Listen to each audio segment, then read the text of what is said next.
tu en fais de ce temps-là que Dieu te donne? Parce que ce temps-là ne t'appartient pas. On ne regarde pas le temps qu'il fait. On ne regarde pas ce qui se passe réellement dans ce monde. Les chrétiens dorment. Les chrétiens actuellement ne veulent plus agir. Voilà donc pourquoi nous te louons, glorifions ton Saint-Nom par l'offrande de nos lèvres.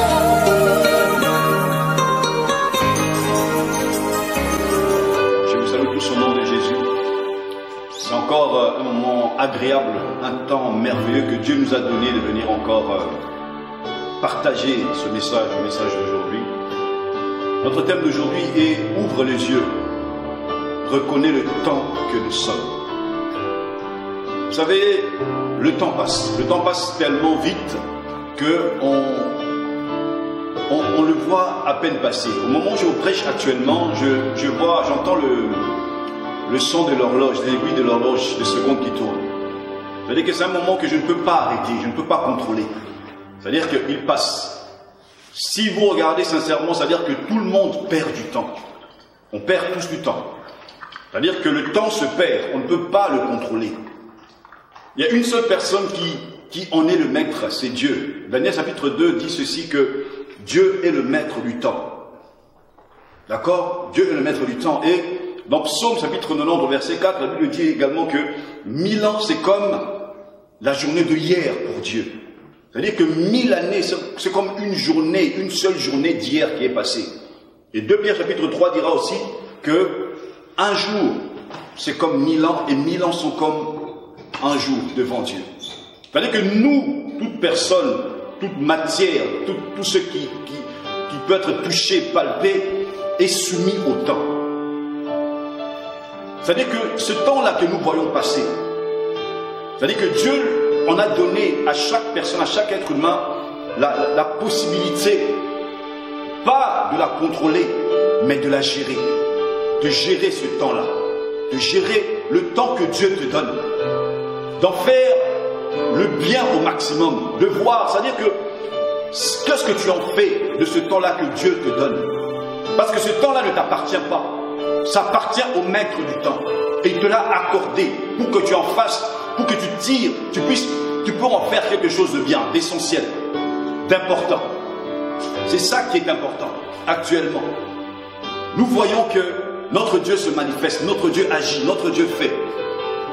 Nous voyons que notre Dieu fait des choses extraordinaires, des choses incroyables, mais ce temps-là que Dieu te donne, ce temps-là qui t'est donné, comment est-ce que tu peux l'expliquer? Comment est-ce que tu peux le gérer? La Bible dit également dans 1 Corinthiens chapitre 7, au verset 29, que le temps est court. C'est-à-dire que nous n'avons pas beaucoup de temps. C'est-à-dire que le temps que toi tu as, cette heure-là qui passe, cette heure-là qui s'en va, ça t'est donné pour juste un peu de temps. C'est juste un moment que tu as. C'est juste un moment que toi tu tiens entre tes mains.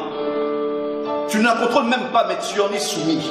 Et c'est Dieu qui veut que toi, tu en fasses quelque chose d'essentiel, d'important par rapport à ce qu'il te donne.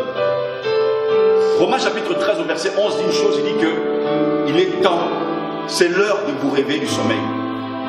Si nous voyons beaucoup de chrétiens actuellement, on ne regarde pas le temps qu'il fait, on ne regarde pas ce qui se passe réellement dans ce monde.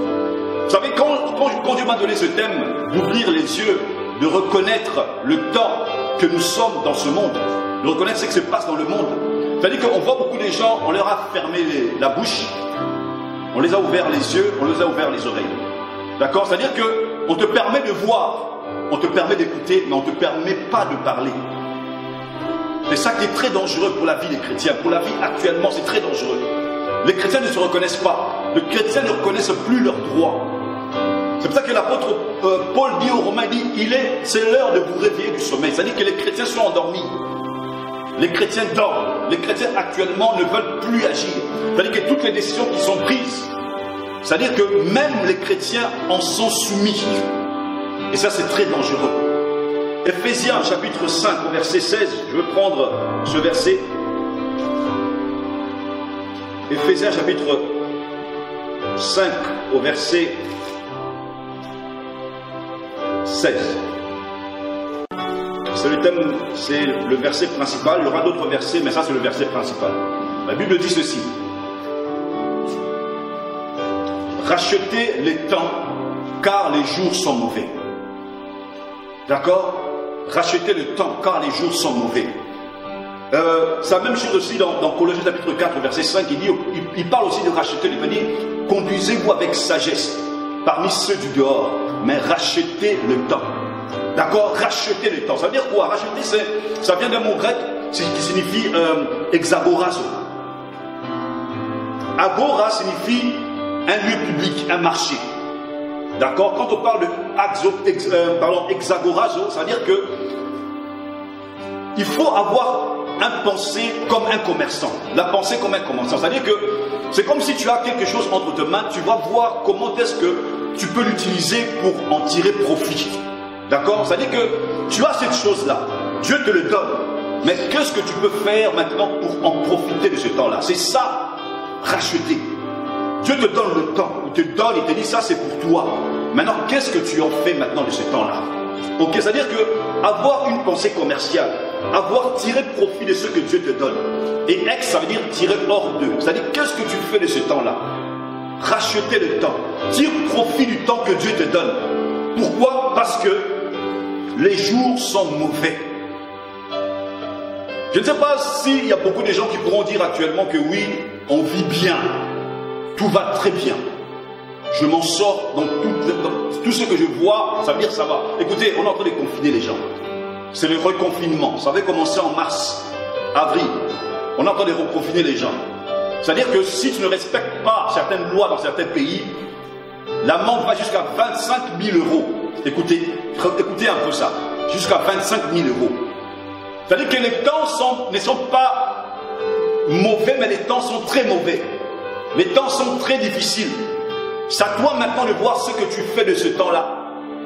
D'accord? Et les gens sont tellement dans la distraction qu'ils se laissent vraiment manipuler par cette vague-là. Il y a cette vague-là qui emmène même les chrétiens. Regardez, même les chrétiens sont soumis, même dans les assemblées, dans les églises. L'État vient et regarde si les personnes sont masquées ou pas, s'il y a la distance de sécurité ou pas. Ça veut dire que tout est contrôlé. Les assemblées sont contrôlées, les magasins sont fermés. Mais ouvre les yeux, regarde le temps que nous sommes. Contrôle un peu, vois un peu, car dans quel temps tu es.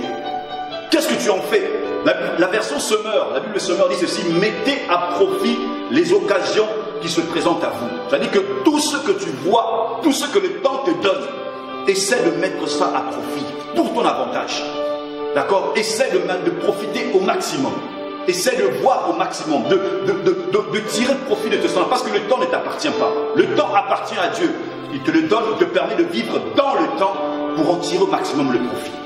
D'accord? C'est ça qui est important. Beaucoup de gens doivent reconnaître ça. 2 Timothée, chapitre 3 au verset 1. On va le prendre aussi. Moi j'aime bien prendre des versets bibliques pour permettre aux gens de comprendre. 2 Timothée chapitre 3 au verset 1, la Bible dit quoi? Ceci: sachez que dans les derniers jours, il y aura des temps difficiles. C'est ça, c'est que nous vivons actuellement. Les derniers jours, les temps sont très difficiles. Car quoi? Car les hommes seront égoïstes, amis de l'argent, fanfarons, hautains, blasphémateurs, rebelles à leurs parents, ingrats, irréligieux, insensibles. La liste est longue. La liste est vraiment longue. Écoutez un peu. Actuellement, qu'est-ce que nous voyons? Dans ce monde, on fait quoi? On confine les gens. Là, je parle un peu de la situation actuelle. Moi, je suis en Allemagne. Nous sommes ici en Allemagne. On voit un peu les situations qui se passent. Il y avait le confinement, le reconfinement. Maintenant, quand on parle de ce virus-là, le monde essaie de créer des catastrophes pour préparer la venue d'un antichrist. D'accord? Antéchrist ou bien antichrist, on peut dire que c'est la même chose. Anti, ça veut dire qui est contre Christ. Et anté, ça veut dire celui qui vient avant Christ. D'accord? Maintenant, la Bible dit dans Apocalypse chapitre 13 qu'il y a un esprit d'antichrist. D'accord? Il y a plusieurs antichrists. C'est-à-dire que toutes les personnes que nous avons vues, il y a... bon, je vais parler il y a Hitler, il y a beaucoup de personnes qui ont vraiment marqué l'histoire des époques en tuant des gens. on voit que ce sont des personnes qui étaient animées par un esprit. Et maintenant, ce sont ces politiciens, ces gouverneurs de ces pays actuellement, on voit qu'il y a un esprit aussi derrière eux. C'est normal, ils sont soumis aussi à une personne dont ils doivent préparer le terrain. On crée des situations, des temps difficiles, on crée des catastrophes, on crée des guerres, on crée des confrontations entre blancs, entre noirs, on crée des mouvements, d'accord? Black Lives Matter. On crée une maladie, un virus, que les hommes ne peuvent même pas voir avec leurs yeux. D'accord? On te faut porter des masques. Même parmi les fibres, les fils de masque, le virus peut passer à travers. Mais on vous dit, il faut mettre ce masque-là, à tout prix, sous peine d'amende. Faisons très attention. D'accord? Ça, c'est quoi? C'est créer des catastrophes pour pouvoir proposer des solutions. Mais ce ne sont pas des vraies solutions qui sont là. D'accord? C'est-à-dire qu'ils veulent créer eux-mêmes des catastrophes pour pouvoir proposer des solutions, alors que moi je vous dis réellement, ce ne sont pas les solutions qu'ils veulent proposer. Le pape a parlé d'une chose. Le 14 ou le 15 octobre, il a parlé de l'ouverture d'une nouvelle ordre mondiale. D'accord? Ça allait se passer normalement en mars, en avril, mais ça a raté à cause des événements. En mars, en avril, il avait dit une chose, il avait dit quoi? Que toutes les religions se rassemblent. Pourquoi? Pour que nous puissions prier Dieu pour que le coronavirus parte. Écoutez, moi je suis chrétien, d'accord? Je ne peux pas me mettre avec une personne qui n'a pas ma foi pour prier. On va prier quel Dieu? On n'a pas le même Dieu, d'accord? Dans ce qu'il dit déjà, ça montre déjà un peu quel genre de personne il est, cet homme-là. Alors, parmi tout ce qui se passe, parce que le coronavirus est comme devenu la météo, d'accord? C'est-à-dire que tous les jours, on voit nombre d'infectés, nombre de guéris, nombre de morts. C'est-à-dire que tout, ça fait partie même de l'information. D'accord? C'est-à-dire que tous les jours, vous voyez ça. Et vous le remarquez, vous le constatez aussi. D'accord? Alors, qu'est-ce qui se passe? Ils veulent maintenant préparer la venue d'une personne. C'est-à-dire que créer des catastrophes, écoutez un peu, le coronavirus, c'est au niveau mondial, au niveau international. C'est partout.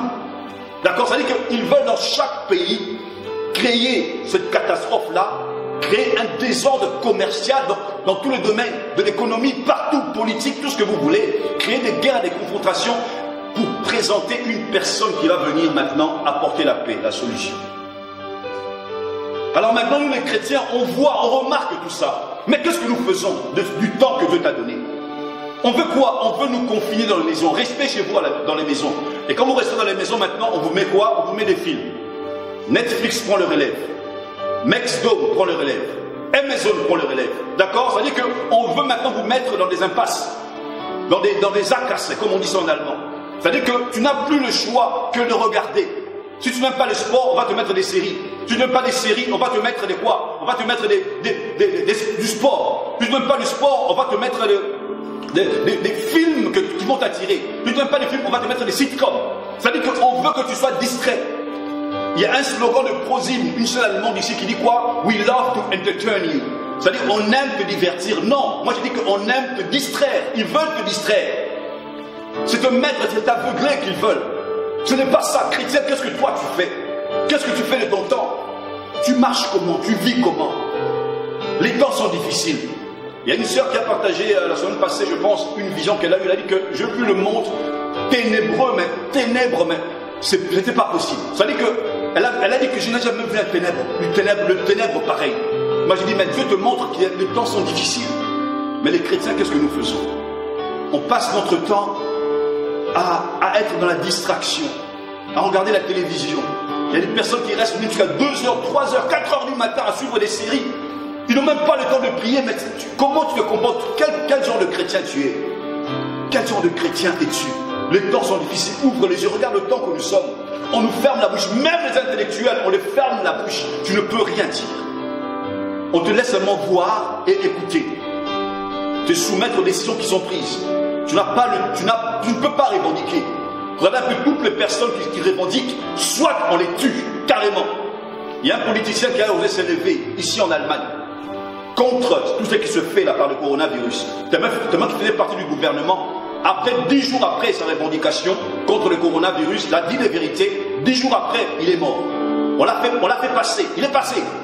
C'est-à-dire que toute personne qui se lève, on le fait passer à côté. Alors faisons très attention. D'accord? Faisons très attention. Toi, chrétien qui m'entends, toi, chrétien qui m'écoute, la Bible dit dans 1 Timothée chapitre 4, verset 1, qu'au temps de la fin, plusieurs personnes abandonneront la foi. Ce que nous voyons. Alors moi, ça m'étonne de voir les chrétiens être concentrés dans l'habillement, être concentrés dans l'esthétique. Oh, mon nez, oh, mon front. Écoutez, mais ce corps-là ne va pas hériter le royaume de Dieu. Faisons très attention, mes frères et sœurs. Il y a tant de choses qui se prennent. Toi, tu es là, tu vois, tu vis ça. Oui, mais tu ne pourras rien faire. La seule chose que tu peux faire, on t'a avantagé, on t'a donné le temps. Malgré les décisions que la politique prend, on t'a donné le temps de rester chez toi. Mets-toi à genoux, commence à prier Dieu. La Bible dit quoi? Intercède.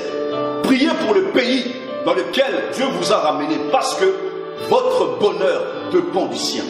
D'accord? C'est-à-dire que si toi tu laisses faire, tu ne pries pas, on prendra des décisions à ta place. On va prendre des décisions à ta place. On fera des lois contre ta foi. On fera des lois contre ton intérêt. On fera des lois contre toi. Donc ça dit qu'on va t'amener. Nous sommes déjà sur un chemin. Si vous regardez, on nous met déjà sur un chemin. Un chemin pas physique, mais un chemin psychologique. D'accord? On nous emmène tout droit dans un chemin. Dans ce chemin-là, on va calmement. On va calmement, tout doucement. Parce qu'il n'y a pas de revendications. Toute personne qui revendique, soit sur YouTube, on efface carrément leurs vidéos, soit on les fait disparaître. Parce qu'on ne veut pas que cette population-là, qui avance comme des ânes, qui avance comme des moutons, on va dire, puisse relever la tête et voir où ils vont. Non, ils ne veulent pas ça. Ils ne veulent pas ça. Moi, toi chrétienne qui m'écoute, reconnais le temps que nous sommes. Utilise-les pour ton avantage. Commence à intercéder pour ta famille. Commence à intercéder pour toi. Commence à prier, à chercher Dieu. Par le jeûne, par la prière. Ne sois pas dans la distraction. Parce que les temps sont mauvais. Les temps sont difficiles. Et ça va s'empirer encore. Ça va s'empirer. Utilise ton temps pour la gloire de Dieu. Utilise ton temps pour chercher Dieu. On te donne l'occasion maintenant. Il y a beaucoup de travaux qui sont, de travail qui sont fermés. Tu travailles à la maison. Organise ton temps. Ne passe pas ton temps à vivre série sur série, série sur série. Non, mais c'est pas ça. Prends ton temps à suivre Dieu. Prends ton temps à marcher selon la volonté de Dieu. D'accord? La Bible dit dans 2 Pierre chapitre 3 verset 1 que le Seigneur ne tarde pas pour l'accomplissement de ses promesses. Parce que plusieurs personnes diront, ah, il va venir quand? Il va revenir quand? Écoutez, Dieu est le maître du temps. Il contrôle toutes choses. Ma Bible dit ceci, qu'il ne veut pas que le pécheur meure dans ce péché. Il ne veut pas que toi qui es là, qui te dis non, j'ai le temps, je pourrais me convertir à la dernière minute. Tu ne connais même pas quelle est la dernière minute pour toi. Tu ne connais pas, tu ne contrôles rien de ta vie, surtout pas le temps. Personne ne peut le contrôler. Ce temps-là est précieux. Pour toi aussi, il est précieux. Alors moi, je te demande une chose. Je te demande de passer ton temps maintenant à en tirer profit de ce temps-là qui t'est donné. Le temps est un don de Dieu. C'est un cadeau que Dieu nous donne, que Dieu nous accorde. D'accord? C'est un cadeau que Dieu nous fait. C'est un cadeau que personne d'autre ne peut te donner ce temps-là. Écoutez, il y avait une source, j'ai lu un truc sur une source inconnue pour montrer un peu la valeur du temps. Et cette personne-là, ce texte-là disait ceci: si tu veux connaître la valeur d'une année, demande à un étudiant qui a raté ses examens. Il a perdu une année. Si tu veux connaître la valeur d'un mois, demande à une femme qui a accouché trop tôt. Si tu veux connaître la valeur d'une année, d'une semaine, pardon, demande à l'éditeur de journaux hebdomadaires, c'est-à-dire que les journaux qui sortent chaque jour, chaque semaine. Si tu veux connaître la valeur d'une heure, demande à deux amoureux qui veulent se revoir, qui ne sont pas revus, ça fait longtemps, ils veulent se revoir. Si tu veux connaître la valeur d'une minute, demande à une personne qui a raté son bus, son train ou son tram, ou même son avion. Si tu veux connaître la valeur d'une seconde, demande à la personne qui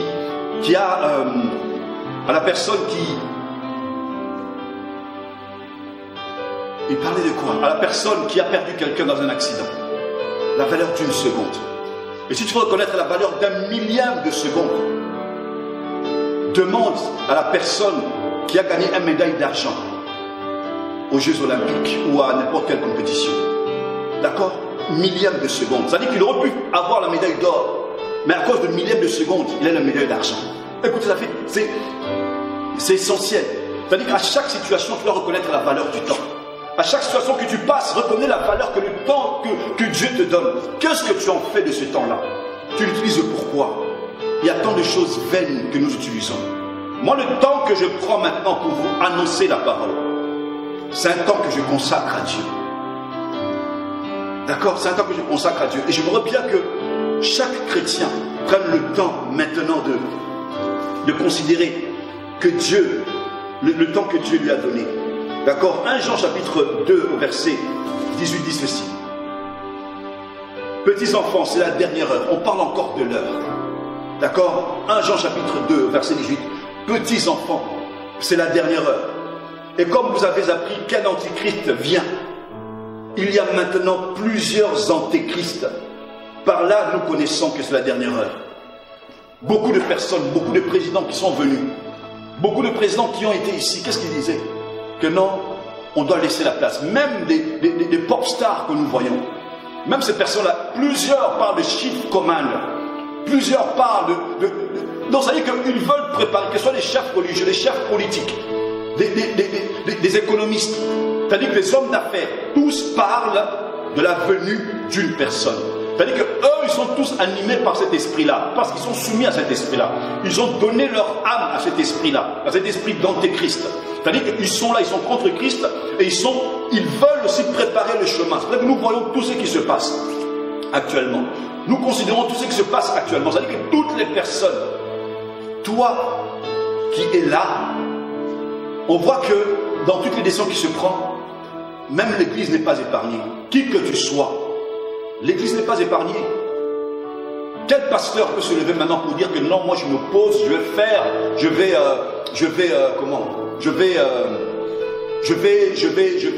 ouvrir l'Église, coûte que coûte, on ne pourra pas m'imposer quoi que ce soit. Quel pasteur? Dans quel pays? Qui dit ça? Qui peut se lever maintenant? Quel pasteur peut se lever?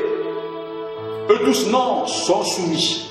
On se soumet. Vous voyez maintenant que les décisions, même elles peuvent être ténébreuses comme il faut, mais les pasteurs sont soumis.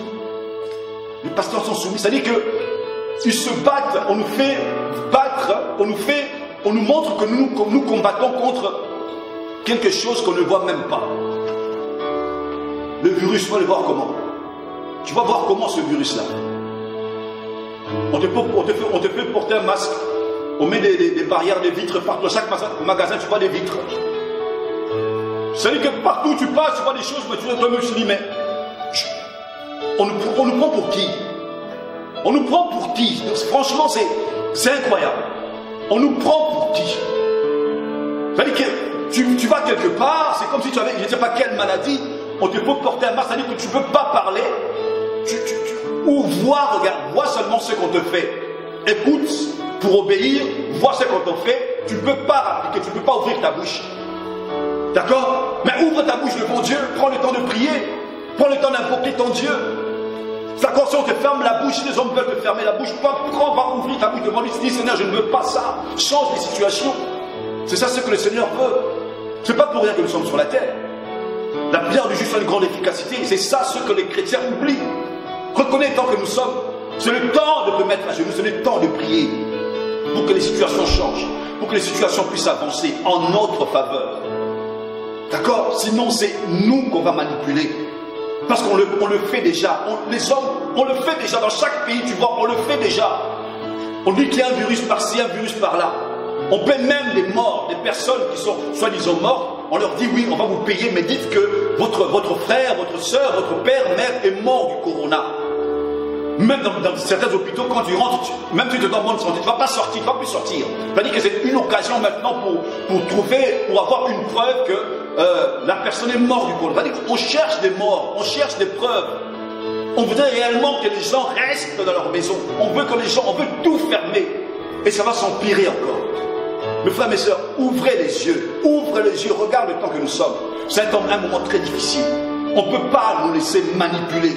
On ne peut pas nous laisser aveugler comme ça. Non. Christ nous a éclairés. À travers l'Esprit de Dieu, nous sommes devenus des gens ils ont fait tomber les écailles. On ne peut pas se laisser manipuler par qui que ce soit. D'accord? On ne peut pas se laisser manipuler par qui que ce soit. Notre Dieu est un Dieu miséricordieux. Il veut que nous puissions changer les situations.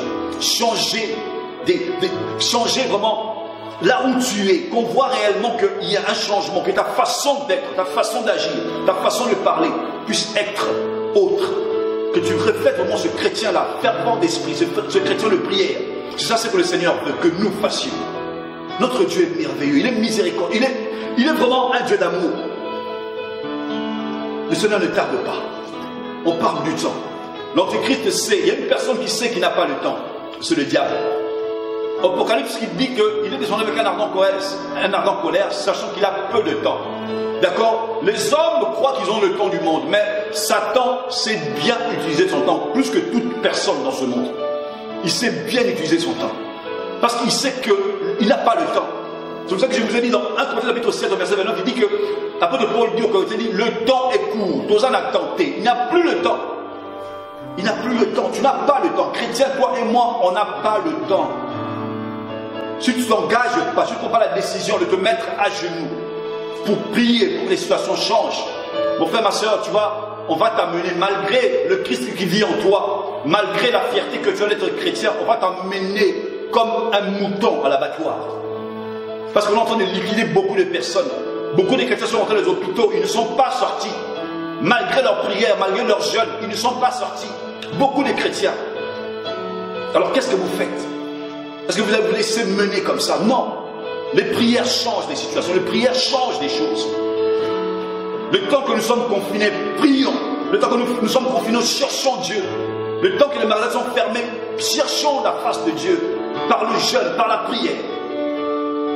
Sois un intercesseur fervent, un intercesseur puissant. C'est ça ce que le Seigneur veut que nous fassions. Notre Dieu est bon. Alors maintenant, que faire? La Bible dit que nous devons nous conduire avec sagesse. Avec les gens du dehors. Quand je vois les situations qui passent, je suis vraiment... La Bible dit dans Éphésiens toujours chapitre 5 au verset 15, il dit: prenez donc garde de vous conduire avec circonspection. D'accord? Circonspection, ça veut dire avec prudence, avec vigilance. Faire attention avec tout ce que tu vois, tout ce qui se passe. C'est-à-dire ouvrir vraiment les yeux. D'accord? Ne te laisse pas manipuler parce que je vis bien, parce que je travaille, parce que ma vie va bien, parce que je suis bien portant. Non, c'est pas ça. Ta vie peut basculer d'un moment à l'autre. D'accord? Ta vie peut basculer d'un moment à l'autre sans même que tu le saches. On est déjà en train de nous faire basculer nos vies. Qui que nous soyons, que tu sois intellectuel, que tu sois qui que ce soit, on est en train de nous abrutir. Ils veulent nous abrutir. Ils veulent t'aveugler carrément pour te faire obéir malgré toi. Tu n'auras même pas il n'y aura pas de revendication. Tu ne pourras pas te revendiquer, dire que non, je ne veux pas. Non, ils veulent tous. C'est-à-dire qu'ils veulent te concentrer, te focaliser. Ils emploient des langages enfantins. C'est-à-dire qu'ils veulent que tu sois là devant ta télévision.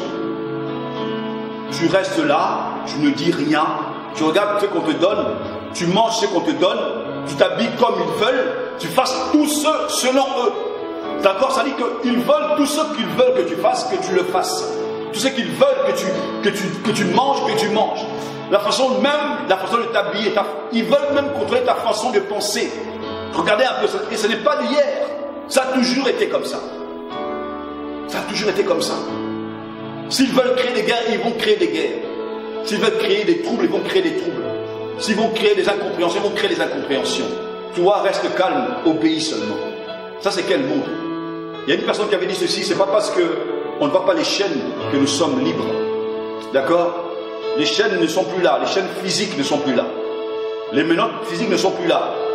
Maintenant, ce sont des chaînes spirituelles et des chaînes psychologiques. On veut t'enfermer. Ils veulent t'enfermer. Ils ne veulent pas que tu réfléchisses selon toi. Ils veulent réfléchir à ta place. Ils veulent prendre des décisions à ta place. Te commander même ce que tu dois manger, ce que tu dois boire, ce que tu dois écouter, ce que tu dois regarder. Ils veulent tout faire à ta place, justement pour que tu ne puisses plus être maître de toi-même. Alors faisons très attention. Tu peux avoir un maître dans ta vie, Jésus-Christ, mais finalement être télécommandé par quelqu'un de l'autre côté.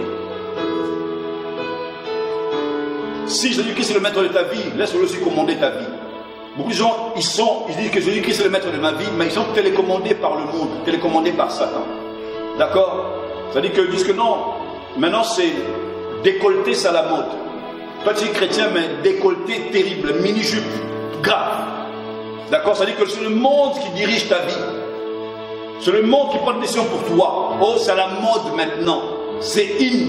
C'est-à-dire que je vais m'habiller comme ça. Non, mais c'est pas Dieu qui contrôle ta vie. C'est pas Jésus-Christ qui vit dans ta vie. D'accord? C'est le monde qui est là. Faisons très attention. Les temps que nous sommes sont très mauvais. Les temps sont difficiles. Les temps sont très mauvais. Sont très difficiles. On voit trop peu de lumière de la parole. On voit trop peu de personnes parler sur le péché, parler sur la vraie repentance. Et les personnes qui ne parlent pas de ça, moi je l'appelle directement. Il y a un mot que la Bible utilise, c'est faux pasteur. D'accord? Faux prophète. Faux docteur. Tu ne parles pas de la repentance, tu ne pousses pas les gens à chercher Dieu, à se convertir, à se repentir de leur voie, à abandonner le péché. Alors moi je te dis, fais très attention. Le temps que nous sommes, c'est le temps de chercher Dieu. Si on nous confine pour nous contrôler, laissons-nous, tournons-nous vers le Seigneur, vers Dieu. Et Dieu changera les situations. Mais c'est à toi maintenant de voir ce que tu fais de ton temps. Ce que tu fais de ton temps. Le temps qui passe, ça ne revient plus. Le temps que Dieu t'a donné ne reviendra plus jamais. C'est un temps que Dieu t'a donné, c'est un cadeau pour toi. Ce que tu en fais, c'est toi-même qui en es les maîtres.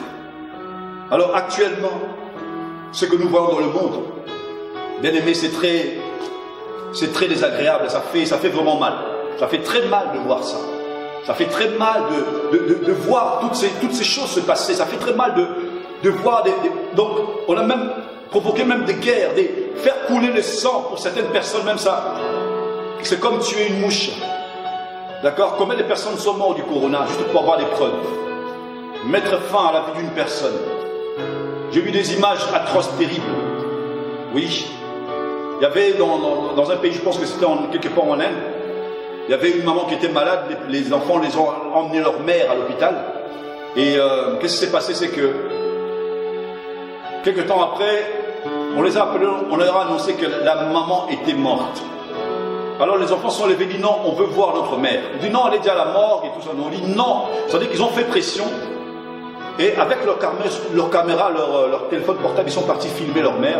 On l'avait déjà mis dans un sac de mort. Ils ont ouvert le sac. Ils ont vu la mère en train de respirer. Mais elle partait déjà parce qu'on avait déjà injecté des aliments. Mais ça fait très mal. Ça fait très mal. Pourquoi tout ça? C'est pour juste avoir des preuves que dans le coronavirus est là. Un virus qu'on ne voit même pas, qu'on ne sent même pas. Écoutez, faisons très attention. Ces gens des politiciens, ces gens des personnes, des hommes d'affaires. Il y a même une personne là qui a son agence. Agence de la réduction de la population mondiale. Écoutez un peu le nom vous-même. Et puis on arrête des petits dealers de drogue. On arrête des petits fumeurs de chanvre. Alors qu'il y a un milliardaire dans ce monde, qu'il y a une agence de la réduction de la population mondiale. On appelle ça quoi? On va appeler ça comment? C'est-à-dire que toi, ton intention, c'est de réduire la population mondiale. Et officiellement, c'est officiel, tout le monde le sait. Tout le monde le sait. Donc c'est une agence pour la réduction de la population. Donc c'est que tous les moyens sont bons. D'accord? Maintenant c'est le masque. On nous met le masque maintenant. On nous oblige à mettre le masque. Si tu n'acceptes pas, c'est-à-dire l'amende va de 30 à 25 000 euros. D'accord? De 30 à 25, ça dépend du pays. De 30 à 25 000 euros. C'est-à-dire que tu n'as pas le moyen de payer ces 25 000 euros. D'accord? Tu vas en prison. Pourquoi? On te demande, tu es parmi avec les criminels, on te dit pourquoi tu es ici? Non, parce que je n'ai pas mis mon masque. C'est logique. Selon c'est logique. Mais c'est grave. Maintenant c'est les masques. On nous emmène dans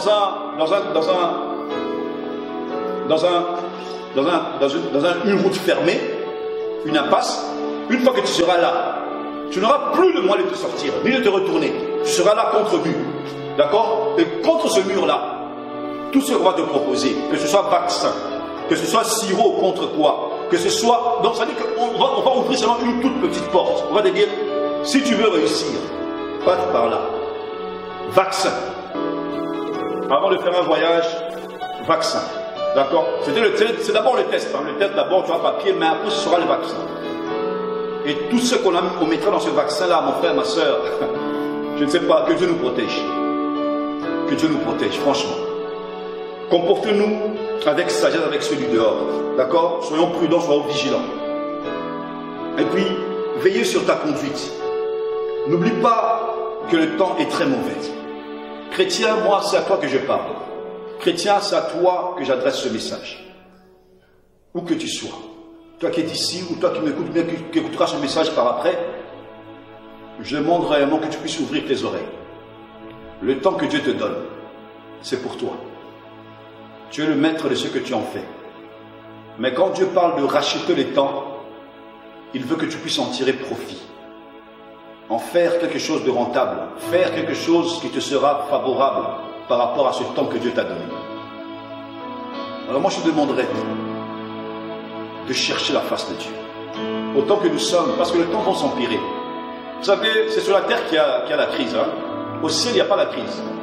Là où Dieu, il n'y a pas la crise. Il y a une seule crise et Dieu a mis fin à cette crise-là. C'était quand Satan s'était révolté. D'accord? Au ciel, il n'y a plus la crise. C'est nous qui vivons dans un monde où il y a la crise, ce monde des ténèbres. D'accord? Alors faisons très attention.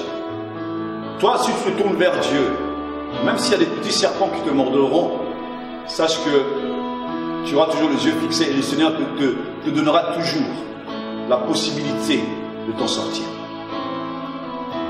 Nous sommes à un moment très difficile. Moi, je demanderais que, chrétien, si tu priais 30 minutes, monte à 1 heure. Si tu priais 1 heure, monte à 1h30 ou à 2 heures. Si tu jeûnais 1 fois par semaine, ou bien 1 fois par mois, ajoutant 2, 3 ou 4. Si c'était difficile de lire la parole de Dieu pour toi, tu les ai inversés, lisant un chapitre. Les temps sont mauvais. Ne perds pas ton temps pour rien, ne perds plus ton temps pour rien. Notre Dieu est merveilleux. Il veut que tu puisses t'approcher de lui. D'accord? Quel que soit le problème que tu as, quel que soit le péché que tu as, Jésus accepte même les meurtriers. Mais il veut que tu puisses revenir. Tu puisses revenir entièrement à lui. Dis Seigneur, c'est vers toi que je reviens. Rachète le temps. Ces temps-là, c'est Dieu qui te l'a donné. Tu en fais quoi? C'est un conseil que je te donne. C'est un conseil vraiment que je te donne. C'est un conseil que je te donne. Écoutez, il y a beaucoup de personnes que nous avons connues pendant ce temps-là, depuis que le corona, cette maladie a commencé. Ça fait plus de 6 mois. Il y a beaucoup qui sont rentrés à l'hôpital, qui ne sont plus sortis. La liste est longue. Quand j'en parle, j'ai même des larmes aux yeux. La liste est très longue. Qu'ils soient blancs, noirs, il y a des personnes qu'on a liquidées comme ça. Il y a certaines personnes qui sont sorties des justesses. Si ce n'était pas la prière, ces gens aussi allaient passer. Mais d'autres personnes, je vois beaucoup de gens qui sont passés, beaucoup de gens qui sont morts, beaucoup de gens à cause de cette maladie-là. Et ce n'est pas fini. Ce n'est pas fini. Ce n'est pas fini. Quel que soit le problème que tu as, quelle que soit la maladie que tu as, quel que soit... Écoute, ne cours pas trop vite à l'hôpital. Ne cours pas trop vite à l'hôpital. Je t'en supplie. Mets-toi, je ne cherche la face de Dieu. Prie d'abord Dieu. Prie d'abord. Ne donne pas l'occasion à ces hommes-là, dont tu ne connais même pas l'identité spirituelle, d'avoir accès sur ta vie. Actuellement, on éjecte des gens, des objets, des liquides. Mais écoutez, faites très attention. Mes frères et sœurs, je vous en supplie.